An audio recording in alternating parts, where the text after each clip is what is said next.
Talent with excellence in the region of Jammu. A big round of applause as we unleash this ISTD Jammu chapter.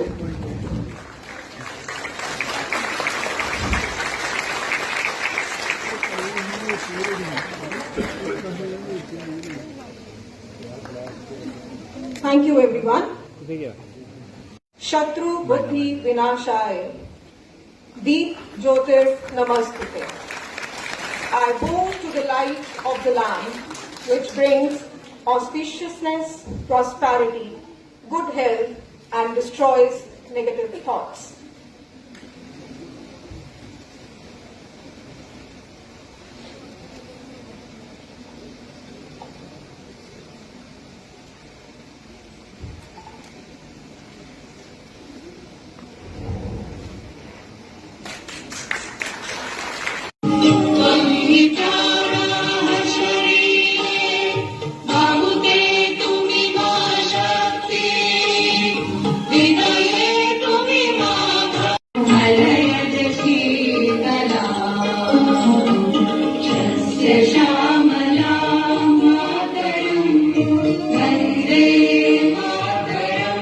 Society for training and development के Jammu chapter सभी मित्रों से कहना चाहता हूं कि वर्तमान समय की चुनौतियां बहुत जटिल और बहुआयामी हैं।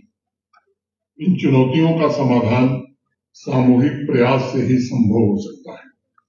डिफरेंट सेक्टर्स के लोगों को एक साथ आकर विचार विमर्श भी करना होगा और मैं डॉक्टर चंद्रशेखर का हृदय से अभिनंदन करना चाहता हूं कि 9 तारीख जून जुलाई में बड़ी कॉन्फ्रेंस हम करेंगे, अनुभव साझा करने होंगे और मिल करके उसका समाधान खोजना होगा।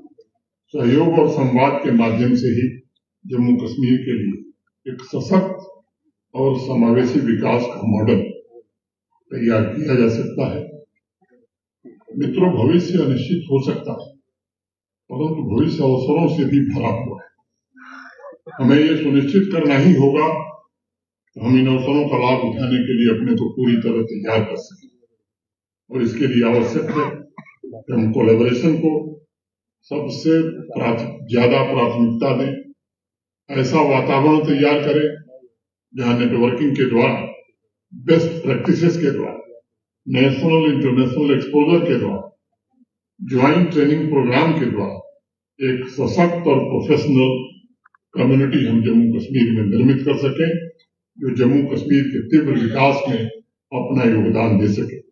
मैं सोसाइटी के सभी साथियों से आग्रह करूंगा कि रोजगार सृजन और उद्यमिता विकास पर भी विशेष ध्यान देने की आवश्यकता है। लोकल टैलेंट हमारा जो जम्मू कश्मीर का है और अधिक कॉम्पिटिटिव हम कैसे बना सकते हैं। मैं यूनिवर्सिटीज, कॉर्पोरेट्स, सरकारी संस्थाओं, डिफरेंट एजुकेशनल इंस्टीट्यूशंस से भी निवेदन करूंगा, Indian society for training and development के साथ मिलकर स्किल डेवलपमेंट, कैपेसिटी बिल्डिंग और अभी अध्यक्ष जी ने मुझे कहा कि बिहेवियरल ट्रेनिंग भी, हम व्यवहार की भी ट्रेनिंग देते हैं, कैसे आपको व्यवहार करना के संकल्प को हम कैसे साकार कर सकें, वो बड़ा जरूरी है।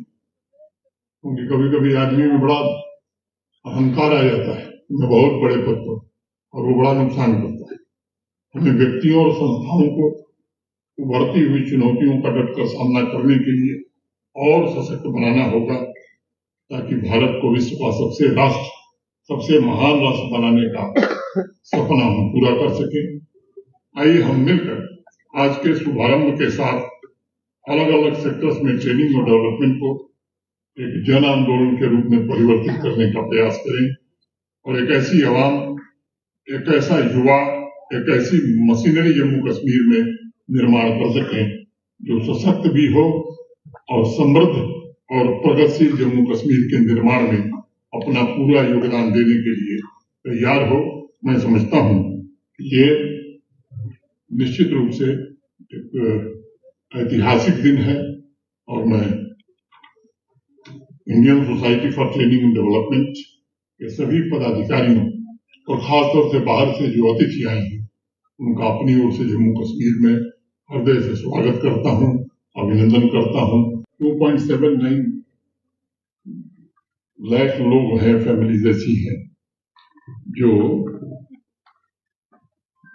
मार्जिनल फार्मर है, जिनके पास लैंड बहुत कम है।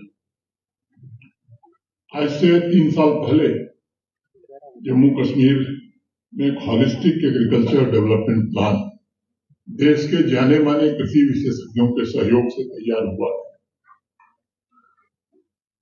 जम्मू कश्मीर की जरूरतों को ध्यान में रखकर, जैसे फॉडर जम्मू कश्मीर में उसकी कमी है, 40% फॉडर ही जम्मू कश्मीर में होता था। HADP के इम्प्लीमेंटेशन 5 साल में होने के बाद जम्मू कश्मीर की जरूरत का 80% फॉडर उपलब्ध हो, ये लक्ष्य था। मिल्क डेफिसिट स्टेट था जम्मू कश्मीर, संयोग से अब मिल्क सरप्लस हो गया है 2-3 साल में। एक मीट ये भी बाहर से ज्यादा आता है। हमारे पास कुछ नीस बहुमूल्य फसलें भी हैं, खासतौर से हॉर्टिकल्चर में, उनको कैसे बढ़ाया जाए। हाई डेंसिटी प्लांटेशन कश्मीर के अलावा जम्मू रीजन में कैसे किया जाए, इस सबको ध्यान में रखते हुए, और अंतिम लक्ष्य था कि एग्रीकल्चर और एलाइड सेक्टर का जो जम्मू कश्मीर की GDP में योगदान है, 5 साल में कैसे इसे दुगुना किया जाए। 29 प्रोजेक्ट हमारे दोनों वाइस चांसलर एग्रीकल्चर यूनिवर्सिटी के, देश भर के जाने माने एग्रीकल्चर के एक्सपर्ट्स और एग्रीकल्चर और लाइन डिपार्टमेंट के हमारे अफसरों ने मिलकर के 3-4 महीने की मेहनत के बाद ये 29 प्रोजेक्ट बनाए। ये कोई प्रोजेक्ट साइलो में नहीं है, एक दूसरे से कनेक्टेड। मैं केवल एक का जिक्र करूंगा, 29 का जिक्र करने का समय नहीं, तो बच्चे ऐसे ही ऊँघ रहे थे, फिर निकलने लगेंगे। तो जैसे आप सब जानते होंगे, यहाँ तेल, खाने वाले तेल की बड़ी कमी थी। खासतौर से कश्मीर वैली में सरसों, मस्टर्ड का उत्पादन होता ही नहीं था। आप में से जो लोग पिछले 2 सालों में कश्मीर गए होंगे, तो एक येलो रिवोल्यूशन कश्मीर वैली में आया है और जम्मू के रीजन में भी आया। अब किसी सामान्य व्यक्ति से आप पूछेंगे कि सरसों की पैदावार से क्या लाभ होगा, मस्टर्ड पैदा हो जाएगा, तो लोग कहेंगे चलिए साहब, सब्जी बनाने के लिए, खाने के लिए ऑयल हमारे पास उपलब्ध है। लेकिन एक कृषि वैज्ञानिक से जब आप बात करेंगे तो वो 3 बातें बताएगा। एक, ऑयल सीड्स की कमी है, वो हम पूरा करेंगे।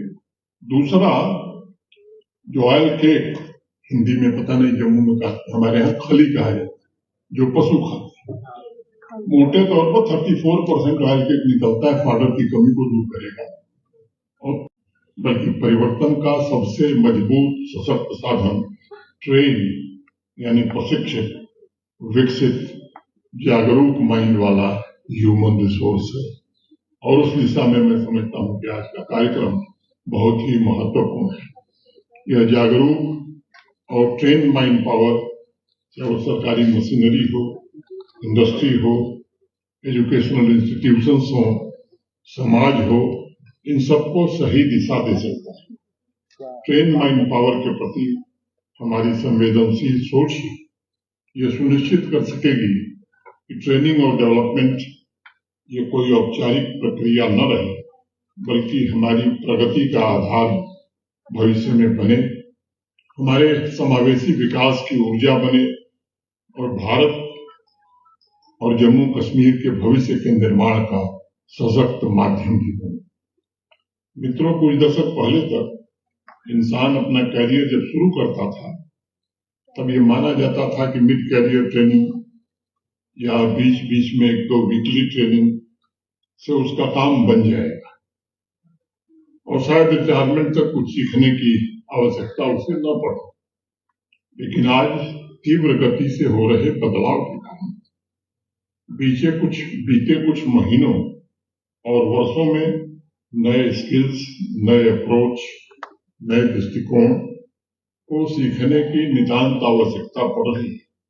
कुछ दिन पहले एक आर्टिफिशियल इंटेलिजेंस की कंपनी ने घोषणा की कि अगले वर्ष 19 प्रोफेशन ऐसे होंगे जहां शायद इंसानों की जरूरत ही नहीं पड़े, और उसके बाद दुनिया की अनेक कंपनियों के स्टॉक के भाव बहुत नीचे आ गए। अब उसके पीछे अगर आप विचार करेंगे कि सबसे बड़ा कारण क्या था, तो मुझे लगता है कारण यह नहीं कि ह्यूमन रिसोर्स रिलेवेंट हो रहा है, बल्कि अब नए जॉब्स की परिभाषा पूरी तरह बदल रही है। कई प्रोफेशनल कैटेगरी आने वाले समय में या तो इररिलेवेंट हो जाएगी या समाप्त हो जाएगी। साथ ही ऐसे अनेक नए अवसर भी उत्पन्न होंगे जिनका अस्तित्व हमारे जैसे लोगों के लिए समझ में ही नहीं आएगा, या मैं कहूं कि जिसका अस्तित्व पहले था ही नहीं। इस व्यापक परिवर्तन के बीच हमारे सामने सबसे बड़ा सवाल यह है कि क्या हम अपने लोगों को जिस प्रकार से एकजुट कर रहे हैं या स्किल्ड बना रहे हैं या उन्हें ट्रेनिंग दे रहे हैं, क्या वह तेजी से बदल रही दुनिया के अनुरूप है या नहीं है।